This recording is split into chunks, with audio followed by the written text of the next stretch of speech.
Pertarungan sengit terjadi ketika GS Caltex melawan Cheongguanjang. Mereka berambisi untuk membalaskan kekalahan sebelumnya atas Cheongguanjang.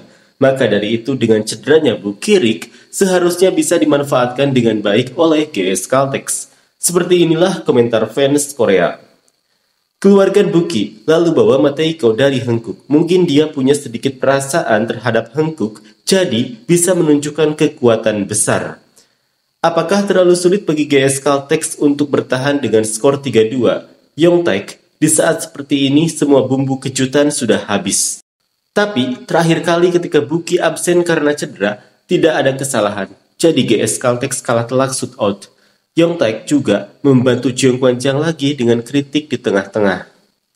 Tim GS Caltex harus mengganggu lawan dengan kemampuan mereka, bukan dengan mencederai pemain lawan atau tim lain kan? Harusnya mereka memperingatkan Silva agar tidak melompat sembarangan.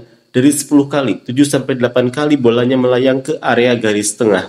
Karena lompatan mereka tidak cukup tinggi, bola jatuh lebih cepat. Jadi, pemain lawan harus berhati-hati.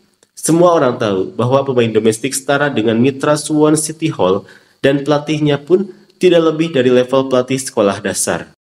Aku tidak tahu apakah Silva akan bermain di V-League musim depan. Tapi di akhir musim ini berikan yang terbaik dan hancurkan tim Cheongguanjang dengan spike-mu sampai mereka rata dengan tanah. Cheongguanjang punya penerimaan rate 19%. Nohran sendirian yang merusaknya. Buki sedang cedera, jadi Yongtaek jangan cuma bengong. Perhatikan baik-baik jumlah pergantian pemain dan challenge yang tersisa. Lalu terus beri instruksi kepada para pemain agar menyasar servis ke Pio atau Nohran dari tim Cheongguanjang.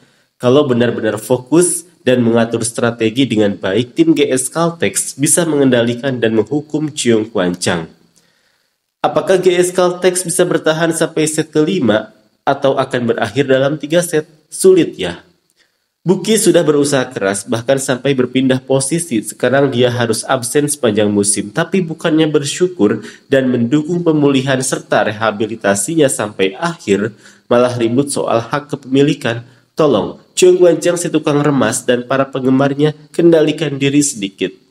Tolong bicara yang masuk akal sedikit, sinar kesembuhan untuk Buki. Cedera kali ini adalah akibat yang disengaja, memaksanya berubah dari OP ke OH, dan membebankan tugas bertahan terlalu banyak. Semoga bisa segera melihatnya kembali di lapangan. Pelatih Ko Hee-jin dikenal sebagai sosok yang selalu ramah kepada para penggemar, sering memberikan tanda tangan, dan dengan senang hati berfoto bersama. Dia terkenal memiliki sikap yang baik, jadi jangan mengkritiknya tanpa alasan yang jelas. Lihatlah betapa buruknya sikap Ko Hee-jin dan para pemainnya. Ganti semuanya.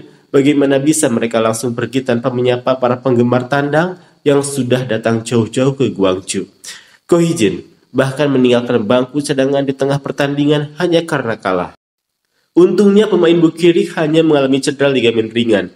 Jika dia rutin makan kaldu tulang yang baik untuk penyembuhan, mengoleskan mentolatum pagi dan malam, serta memakai koyo sin-sin, lalu beristirahat total selama 3 hingga 4 hari, dia bisa kembali ke lapangan.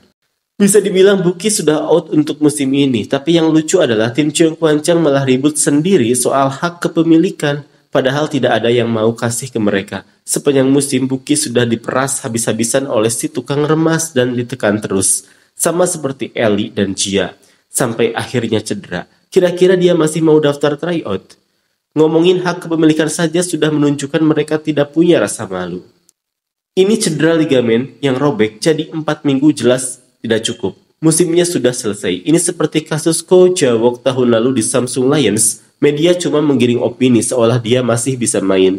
Kalau cuma keseleo atau sedikit tertarik mungkin bisa pulih cepat. Tapi kalau sampai robek, bahkan dengan perawatan profesional, butuh setidaknya 3 bulan untuk benar-benar sembuh. Yongtaek belajarlah menganalisis pertandingan seperti reporter Langsin.